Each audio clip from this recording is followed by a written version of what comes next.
as we speak. We have a time limit with with my colleague from the IDF spokesperson unit, so we will start with him, and then I will introduce the rest of the participants in this press conference.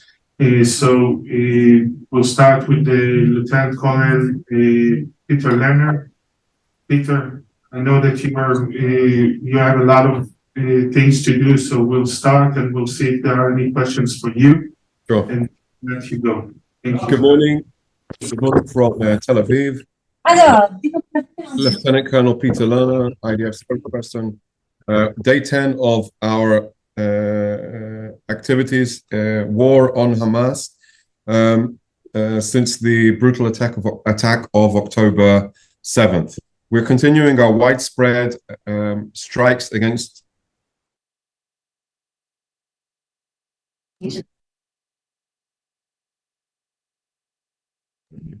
Good morning, everybody. You hear me now? Yeah. Thank you. We are in day 10 of our war on Hamas after the government instructed us to destroy Hamas's capabilities, its infrastructure, pursue its leaders, and restore security and safety to the people of Israel. Indeed, throughout the last 10 days, the IDF has conducted hundreds of strikes against Hamas operatives, the leadership, its institutions, and its terrorist infrastructure. The terrorist infrastructure includes advanced capabilities such as explosive drones, including rockets, including tunnel capabilities, and including the leaders themselves. I can say and confirm at this time that we have targeted and killed several of their leaders, including terrorists that actually participated in the butchering of babies in their bedrooms. And we continue to act in order to destroy and demolish Hamas's capabilities, governing and military capabilities. Hamas will not be permitted to govern the Gaza Strip as a staging ground for attacks against Israel and our civilians. On day 10, I can still confirm that there are still concerns of security in southern communities of Israel. Over the last 24 hours, there was 3 engagements in and around the border area with terrorists that attempted to attack Israel, including in Nir Am, Nachal Oz, and near Kisufim. I can confirm that in each of the engagements, every time a terrorist meets an IDF soldier, the terrorist is killed. We are continuing to press for an evacuation from the north of Gaza Strip towards the south. On the day 4 of since our calling, we have seen several hundreds of thousands of people listening to our efforts, calling people to move south in order to evacuate the area and enable us to differentiate between Hamas terrorists and non-combatants. And indeed, it is part of our humanitarian efforts as a temporary measure to remove people from harm's way while we deal with Hamas. And that is contrary to what Hamas does, as they operate and in order to maximize civilian casualty of Palestinians themselves. Over the last few days, we've seen extreme efforts of Hamas to try and prevent evacuation of people, including physical barriers, what appears to be explosive devices on the roads. And indeed, they are challenging people's will to live, the Palestinians' will to live in Gaza, by preventing them from moving.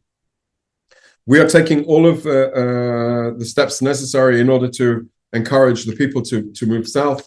We know that the situation is of concern, and absolutely the IDF, as a professional military, works within the realm of the laws of armed conflict. We do not target intentionally or seek to target or harm civilians, unlike Hamas. And indeed, the military is operating in order to achieve its goal in destroying Hamas's capability. The ground forces are currently several 100,000, some 300,000 reservists have been called up for military service in the reserve. A vast majority of those have been positioned on the border with Gaza in anticipation for an instruction by the government to mobilize into Gaza and to take control of the hub of terrorism, the fortress that Hamas has established in Gaza City, and in order to prevent them from ever being able to attack us again. And the 300,000 also includes forces that we've positioned in the north along the frontier with Lebanon in anticipation with the situation with Hezbollah. And as we see, we've had several attacks by Hezbollah across the border in the north with several anti-tank guided missiles fired at our forces. And I would like to say that the way we anticipate, the way we see is Hezbollah is currently trying to increase pressure at the will of Iran in order to undermine the efforts to destroy Hamas's capability in the Gaza Strip. And they're doing it in a way to escalate the situation on the border in order to challenge Israel and the IDF. We are continually watching the situation and evaluating the situation after all of the developments, and together with our allies, the United States, coordinating in order to ensure that the security and interests of the State of Israel are maintained. Lebanon, the state of Lebanon, is the sovereign of the country. Every incident that happens in its country is under the full responsibility of the state of Lebanon, and they will be held responsible for it. In one of the incidents yesterday, I can say that near Shatula, a civilian was killed and 3 others were injured. And I can confirm that also an IDF officer was also killed in a Hezbollah attack on the border yesterday.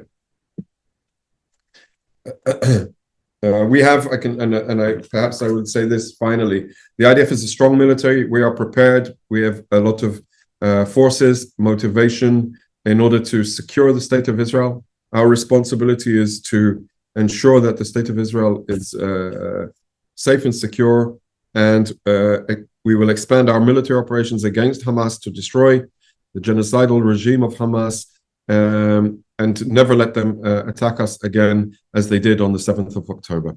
Thank you very much. Thank you, Peter. And just I will attend to some of the questions that are on the group chat.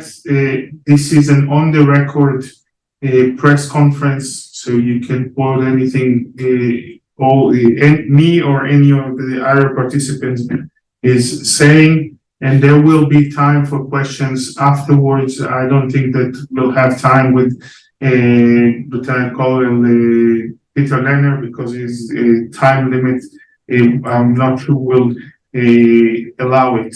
We will continue. I'll just explain a little bit what we'll have in the next few minutes. So we'll talk to 2 of the family members of the victims and the abducted Israelis that from the terror attack on the October 7th.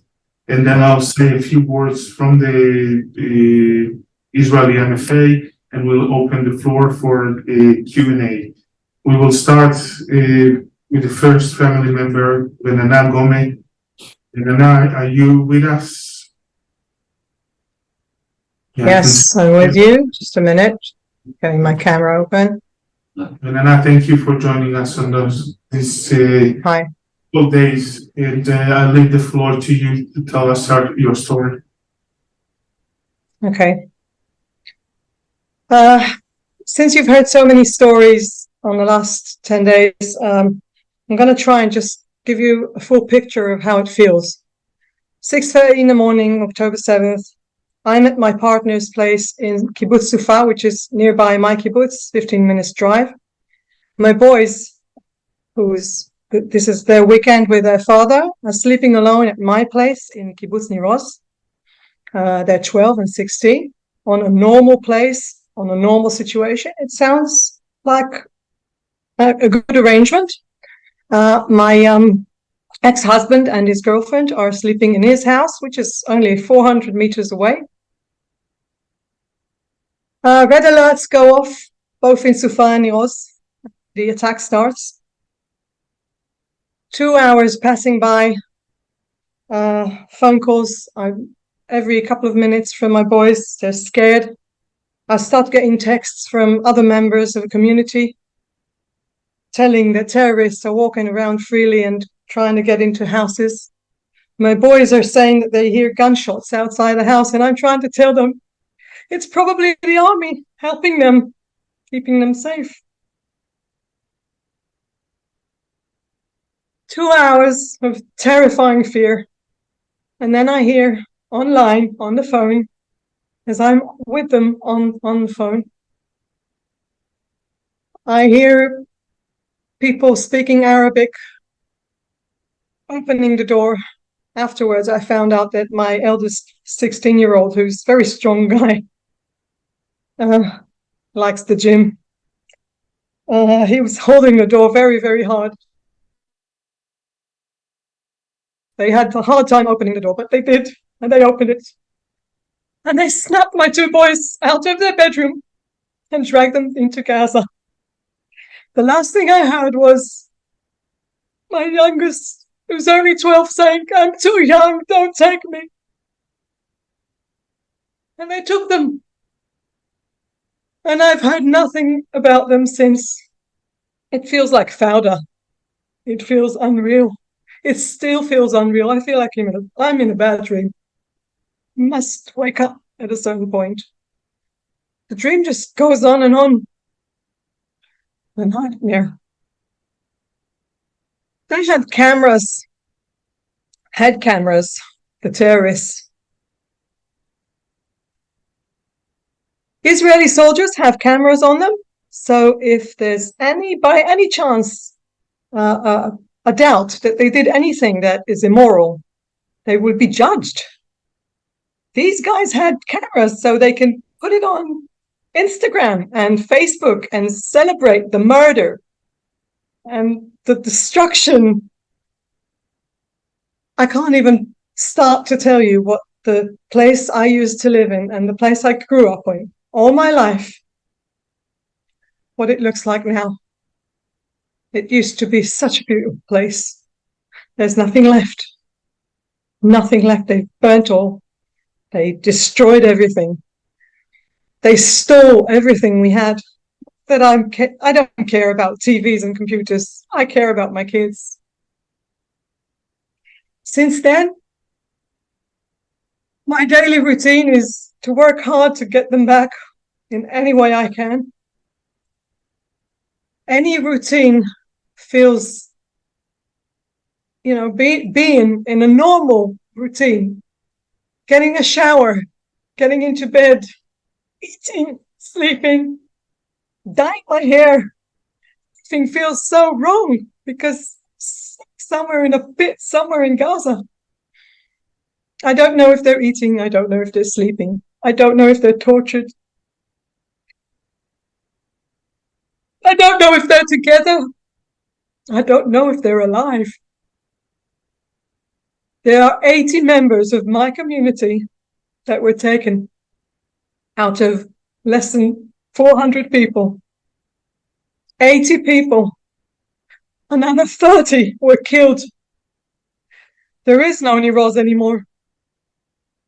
Our community is gone. I always tell my kids that the kids in Gaza struggle a lot harder, that they have a much worse life than we do. They don't have running water. They don't have electricity. My heart goes out to every child in Gaza who is killed, every mother who's losing her child, even if he was a terrorist, 17, 18. But what kind of mother grows such monsters? How can it be that I'm so empathetic to them and they don't see us as humans? These are not neighbors. They are not neighbors. I used to be so pro-Palestine. I still believe that this is the right way for humans to live next to each other. You know, borders are between countries. They're not between people. They're not between babies and children and elderly people.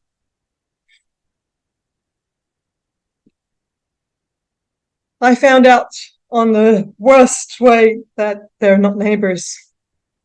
There is no symmetry here. I thought that Islam was like Judaism, against anything that is inhumane, against brutality, against rape, against murder. But I found otherwise. I won't keep silent. I will get the world to get my children back.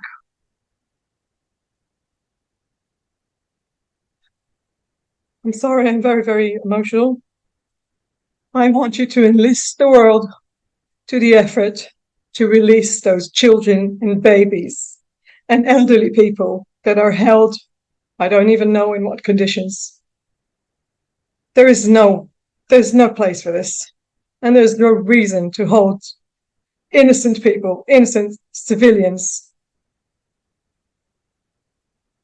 They can have their prisoners as far as I'm concerned.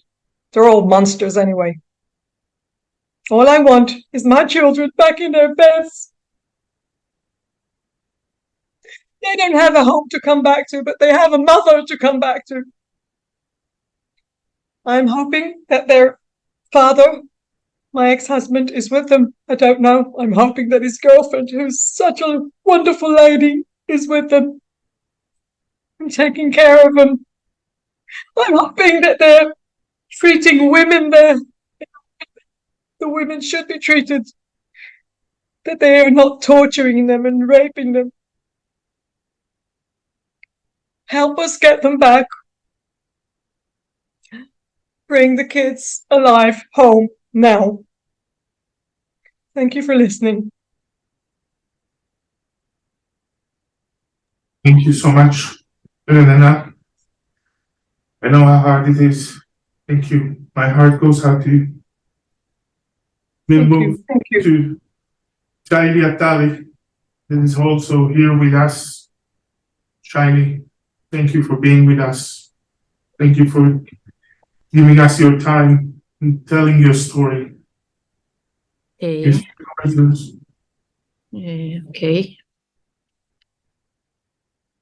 Sorry. I'm a bit stressed and I would like to, okay. I would like to read it. Okay. My name is Shaili Atari. My husband's name was Yahav Vinel, and he was murdered this week in Kibbutz Kfar Aza when he sacrificed his life for me and for our 1-month-old daughter, Shaya. That her name is a combination of our name, his name Yav, and mine, Shaili Shaya. Yav was a talented filmmaker. He was a dreamer. But the thing he really wanted in his life more than anything was to be a father. We were together for 10.5 years, and we waited for this baby for a long time. She was like a miracle to us.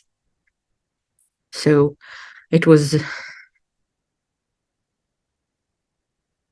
early morning. Our green kibbutz was quiet when Yav woke me up for my shift with Shaya. He told me that she could wake up to eat shortly. She didn't have time to wake up, and suddenly a massive explosion started. I ran to the safe room, which is our bedroom. Sorry, a minute.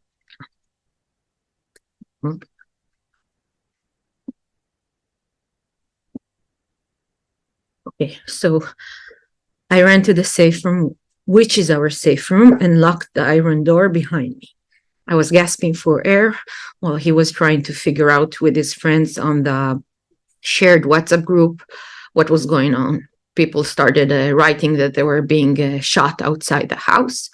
We understood that there was an infiltration by terrorists. But we suddenly realized that our dog Buckley was not with us in the safe room, and Yav opened the door to bring him inside. When he came with Buckley, I really asked him, don't go out the door, but he insisted to go and bring Buckley. And then I remember he came back and I asked him, Yav, are we going to die? And he said, Mommy, we're not gonna die today. Not long after this, I remember voices outside of the window of the terrace saying, Ta'al, Ta'al. They called people to come to the houses to kill the people. And they said hello, they laughed. Yav we suddenly switched into silent language. We didn't make a sound, nothing.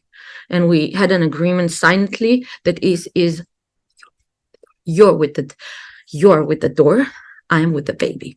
This was the agreement. Suddenly, the window opened.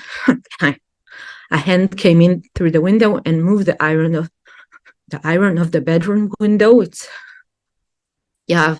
Pushed the rail of the iron against them. We didn't have time to say goodbye. I barely got a glance, a short one. Yav, with his hand and body, fought the terrorists who entered the bedroom, and he sacrificed his life for me and Shaya, so we could escape from there. I took Shaya on my hands. I opened the safe room. I went through Shaya's room. I opened the plastic accordion door on the entrance of the house and ran out without shoes, without nothing on me. And I'm disabled in my left leg, so I was limping. So it didn't allow me to run fast. So I had to hide between bushes as I hear the shotting on me and my little baby girl. I hide behind. Sorry, I need to come back to the paper. So I hide behind trees and behind bushes, and the voices calling Ta'al, Ta'al came toward me. I tried to knock on my neighbor's window, but everybody told us from the kibbutz, stay inside, don't open up the doors to nobody. So they didn't open up the door, and if I could say, it's Shaili, it's me, the terrorists will hear me. So I walked through several yards until I found a garden shed that was open of my neighbor's Asher, and the voices of the terrorists got louder as I ran. So I told myself that if Shaya will be quiet, everything will be okay. And she was still sleeping on my hands. So I got inside the shed and I looked for something sharp, and I found a hammer and something like a screwed up driver with a hook. I put it inside my pajama in the pockets, and I saw a washing machine. I got behind her. I put empty pots on our heads and sandbags of the garden, and I tried to tell myself, if she will be silent, we'll be okay. I understood that I'm like prey. So I took my pinky and this is what this is what he taught me in the hospital. If I put inside, it's like a pacifier to a baby. Maybe thanks to that pinky inside, she got a bit sleep, but then suddenly she woke up. She started crying. So in one moment, the call of the terrorists became louder, and I knew that now they know where I was. I realized there is no choice. I have no choice. I have to go outside. But the problem is that there was a large lawn in front of me. Like the yards were stopped, and there was a large lawn until the next row. And I understand all of the houses see that lawn. And I understand if now I run with Shaya, they all shoot at me. But I saw a laundry room that was open on the other side. And I told myself a wall is better than a bush or a tree. So I told myself, Shaili, run. Don't look back. Don't look back. I heard the shooting behind me. I got to the laundry room. Okay. And I arrived to the laundry room, and then a couple of angels named Zoli and Liron called me through the blinds of the window. of their house. And when I entered, their 3 little childs in the bar, Zar and Daniel, cried when they saw a shadow of a large figure like me with a hammer in the shadow. They thought I'm a terrorist. And okay, so I told them, I'm sorry, I'm so sorry. I cried because I knew that when I get this child, I'm getting the terrorist to their house if she cries. But Liron told me, you did exactly what you should have done. And then I later realized that when she was comforting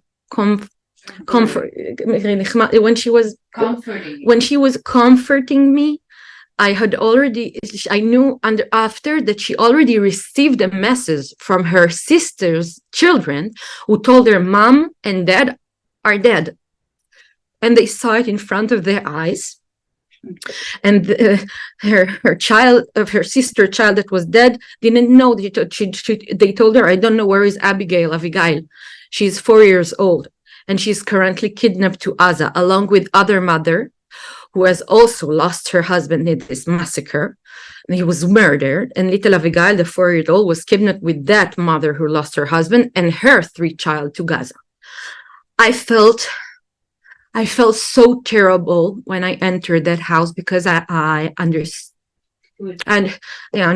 that Shaya is like a magnet to terrorists. I mean, throughout the 27 hours we were besieged in that safe room of their house, without water, without food. Every time Shaya cried, the shooting was only more. When she screamed, we all felt like more shooting. When she didn't scream, less shooting. So I was so sorry. I was so sorry. Like, they sacrificed the risk of their 3 children for us. And I felt like there was a competition of the terrorists around us who can kill that baby. And finally, after 27 hours, the fighter managed to rescue us. But Shaya was already apathic. She's 1 month old. She was so dehydrated that the hospital said in the report that she was crying without tears.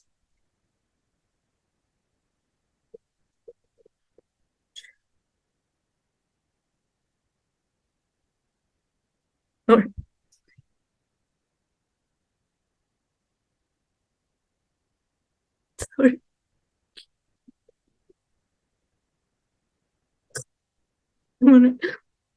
I inhaled so much smoke that the burning house next to it, she was given oxygen in the hospital for 29 hours. No one found the one who found the body of my husband Yav is my neighbor Nira. She told me that Yav did not suffer much. He was shot in his head and his dreamy blue eyes was still looking at the horizon.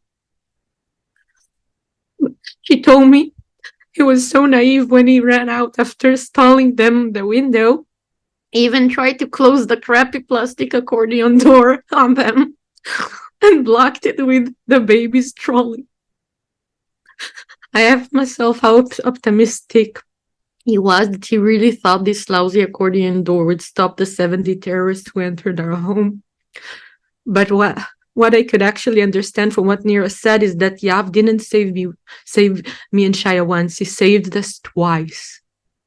He could have ran through the door. He knew that but if he does that, he would attract the murderers to us.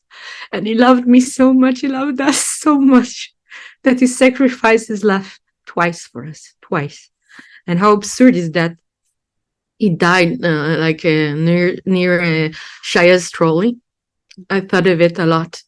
And all our family is broken. It burns inside our soul.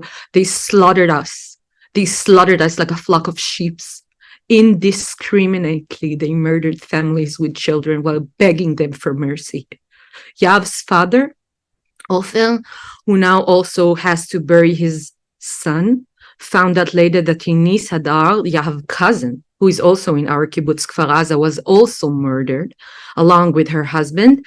And the army found their twin babies a few months old later, starving without food and water, and also without their father and mother. I don't have enough sorrow inside my heart to contain this. I even cannot understand what we've been through.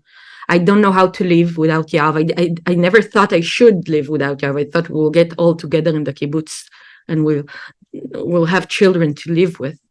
I try to tell myself in this cliche you have in Hebrew. I know it's in Hebrew. I don't know if it's in another language, that in his death he commanded me life. And yes, and I try to look at Shaya, this little beautiful little child, and remember what we agreed in that sefer. You hold the door, and I'm with the baby. But I miss him so much. I miss him so much. I will miss him until the rest day of my life. And I try to take solace in the fact that at least they didn't manage to burn the babies, my baby, like they did to other bodies of baby. They burned them. At least they didn't open the stomach of myself, like they didn't open my stomach like they did to a woman that was pregnant and took her fetus.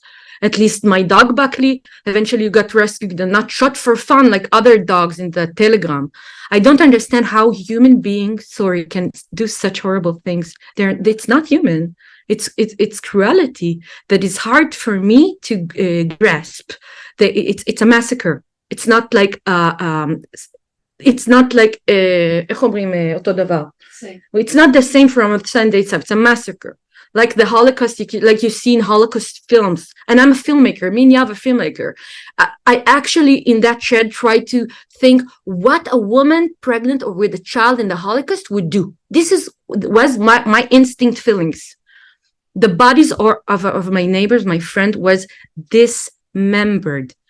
It was impossible to identify the bodies because they was butchered inside the sakiyot bags. You cannot understand who it was. It was legs, it was hands. And I asked why? Why? Because we are Jews? Why? If we are Jews, you need to burn a baby.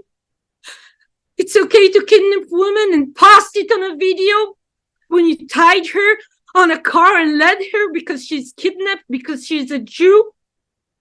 Is it human to kidnap children and torture them? They're children. The world should see this crime.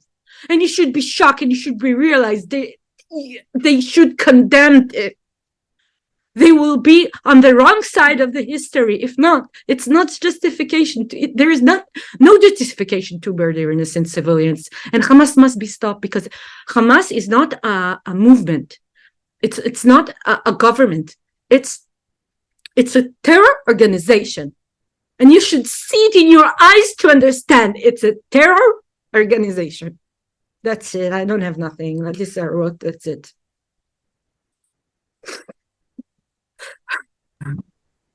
Thank you. Thank you very much. I know how hard it is. It's hard for all of us. I'll say a few words from the Ministry of Foreign Affairs and I'll open the floor for questions. We are at war. It's a war that was forced upon us by a terror organization, a vicious, worse than ISIS terror organization. They murdered more than 1,300 Israelis. Vast majorities are civilians, babies, kids, women, elderly people, Holocaust survivors. They kidnapped more than 150 people, including babies and kids and Holocaust survivors, old people.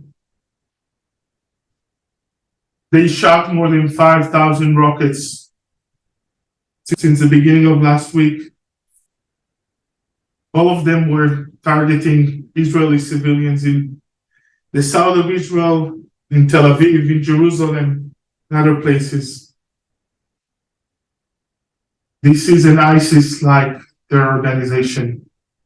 And the response of the international community should be the same response like we did to ISIS.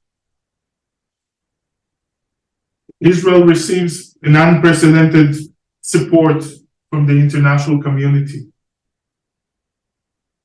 We've seen statements, we've seen speeches, historical speeches by leaders like the one by President Biden or the one by Chancellor Scholz in Germany and many others. We have hosted visits of world leaders that came here to support us and show their solidarity. The Foreign Minister of Germany and Italy, and the UK, the State Secretary of the United States that came once and is coming again today, and the Foreign Minister of the Czech Republic, and there are many others that are coming in the next few days. And it's very important for us. Our goal is to stop and end the Hamas control in the Gaza Strip. This is it. We cannot live in a reality when those monsters live next door to us on the other side of the border. We cannot accept a reality where our neighbors are controlled by a terror organization worse than ISIS that is a goal is to murder and butcher each and every one of us. And I'll say more, it's not just an Israeli problem. It's a problem of the entire Western world. If we won't stop it now, the next ones will be you. In Europe, in the United States, in Latin America, we have to put a stop for it now. And we need time to do that. For the last 18 years since Israel left the Gaza Strip, Hamas has been building its terror capabilities in the Gaza Strip for this day to attack us, to murder us, while we are defending our citizens and any other country in the world would. Hamas is using their own population as human shields. They are blocking the road so the civil population of the Gaza Strip won't be able to move south because they need them for their propaganda. They want them to die. We need time. And we need time to finish the job with Hamas. The civil population in the Gaza Strip is not our enemy. There is no other country in the world that does the efforts that Israel is doing in order to prevent civilian casualties, both in our side of the border and in their side of the border. What we are dealing with monsters. And there's one other thing I'll ask you to do as journalists. Because I've been giving interviews all the time, and I see that people are talking about the attacks in Gaza, and I see that people are talking about the casualties there. Put it in context. Israel is not just attacking the Gaza Strip. Israel is defending itself. Israel is defending its citizens. And if you don't mention it in each and every story you write, on each and every article you publish, you are not telling the entire story. We will open the floor for questions. You can either raise your hand in the camera, or you can raise your hand through the Zoom application. We have a question from the Romanian television. Yes, unmute yourself, please. Yes, thank you very much. Costin Soare from Romania TV. Tell me, please, you have postponed the ground operation for several times by now. Can you tell us why, and if there was any international pressure on that? And is it going to be a ground operation of the Israeli army? Thank you. I won't go into military details. How Israel is preparing for, the Israeli army is preparing for the exact goal that the Israeli government David, is to finish the Hamas control over Gaza. We will do that with all our power, with all the measures that we have. And I repeat, we do need international support for that, because it's going to be a long war and it's going to be a tough one, but we will win this war in the end. Tulip? Hi, my question, I'm from Thailand. My question is about the hostage situation. As you know, that at least we have 17 Thais holding hostage right now in Gaza. We would like to know what kind of mechanism Israeli government had to negotiate with Hamas about these foreign hostages. And is Hezbollah becoming a more warring element in this conflict? So it's two questions. Thank you. One of our most important goals is to release all the hostages that are in the Gaza Strip. And we will do whatever we can to do that. I don't think there is a way to negotiate with those monsters. Actually, they are looking for this international pressure. This is their game. We will do whatever we can to release them. The responsibility for their lives and their well-being lays on Hamas, the same as the responsibility of the casualties in the Israeli side of the border and in the within the Gaza Strip. Hezbollah, that is similar to Hamas, because it's both Hamas and Hezbollah are financed and controlled by Iran and are doing the job of Iran. The terror government of Tehran is trying to create another front for Israel. We've sent a lot of messages to the Lebanese government. It's your responsibility. If Hezbollah will enter this war, they will pay a huge price, and Lebanon will pay a huge price for doing that. We have no will to start a new front, but we will respond to any attack on Israel. Aline? Hey, good morning. Thank you very much, Arin Borcha from DG24 in Romania. I have two questions. One regarding the foreigners in the Gaza Strip. Is the Rafah border crossing opened or not to evacuate foreign citizens from the Gaza Strip? And the second question is regarding the displays of sympathy, the protests with the Palestinian cause and Hamas in Western capitals. How does Israel sees this kinds of displays of sympathy for a terrorist organization? Thank you. Regarding the Rafah cross, I really don't know. It's a border with Egypt, and you should ask Egypt about it. I can't tell you more than that. I'm actually shocked to see people supporting Hamas. This is sickening. Really, there is no other word for that. There are no two sides to this conflict. If someone is not standing with Israel today, is standing with the monsters that murdered babies, kids, women, old people. This is it. There is no equality in the two sides. If you're not standing against terror, you are part of terror. As clear as that.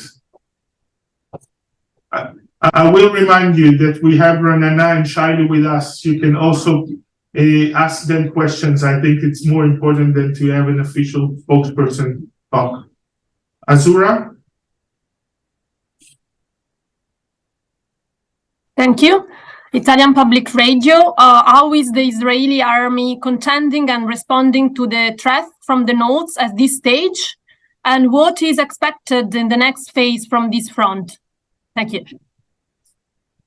I'll start by saying I'm not a spokesperson of the Israeli army. I'm the spokesperson of the Israeli Ministry of Foreign Affairs. We are dealing with a threat from the north. There is a terror organization, Hezbollah, that is controlled by Iran. that is shooting in Israeli civilians and Israeli troops in the north. We are responding to that. We've sent a message, a clear message to the government of Lebanon. If there will be a second front, Lebanon will pay a huge price for it. Samuel. Yes, good morning from Switzerland. A short question concerning the hostages. You just mentioned that negotiating with Hamas is off the table. So I was wondering if you could maybe shed some light on how Israel is planning to free the hostages, and specifically if you know of the whereabouts of any of these hostages in Gaza. Thank you. I think that I've said enough about the hostages. I'm not going to really give any more information on this issue. Angela,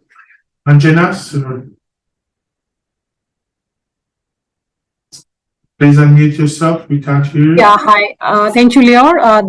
This is the National from Abu Dhabi. So my question is, there has been protests all over the world in European countries and in Muslim countries against Israel and for pro-Palestine. Are you concerned that this could lead to the question of safety of your embassies and consulates across the world? And what steps are being taken to protect your staff and the safety of your missions abroad? First of all, I'll repeat and say those protests are sickening. I cannot understand anyone who stands for the atrocities of what Hamas terrorists have done. If you are not standing with the victims in this attack, you are supporting the vicious crimes, war crimes, and crimes against humanity that Hamas has done. And I'm happy to say the Western world's government are standing shoulder to shoulder with Israel, and the visits that we have here are a clear message to that. We are looking into the safety of Israelis and Israelis envoys around the world. There was an employee of the Israeli embassy in China that was stabbed. We don't know the entire the background of this attack, but this is definitely one of the options, is that it was stabbed because he represents Israel. I won't go into security details. We have seen before that Hezbollah and Iran have attacked Israeli diplomats. So did the Palestinians. There was a terror attack against the Israeli embassy in Buenos Aires. There was a terror attack by Hezbollah against the building of the Jewish community in Buenos Aires. There were attacks against Israeli diplomats in different parts of the world.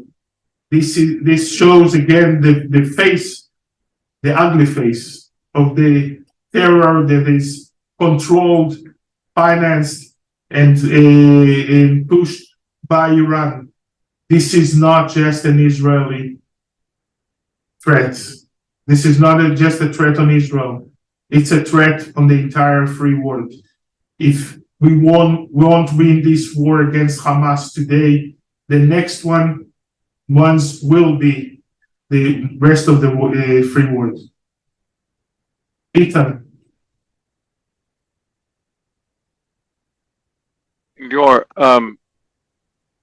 When you say that you're feeling the support of Western world governments, are people saying to you, are the governments saying that in fact your plan to eliminate Hamas's infrastructure, both military and political, is one that they endorse?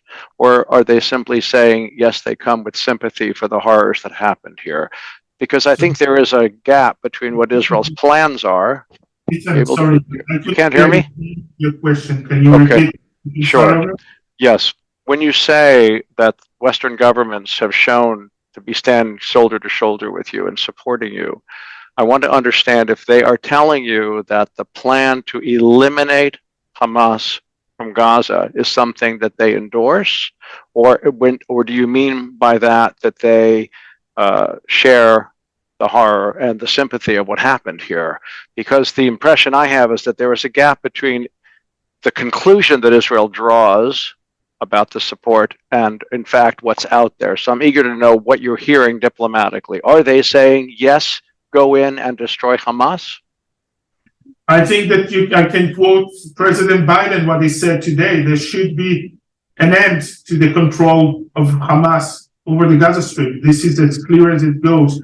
And when they say that Israel has a right to defend itself, this is exactly what we mean, because we are defending ourselves.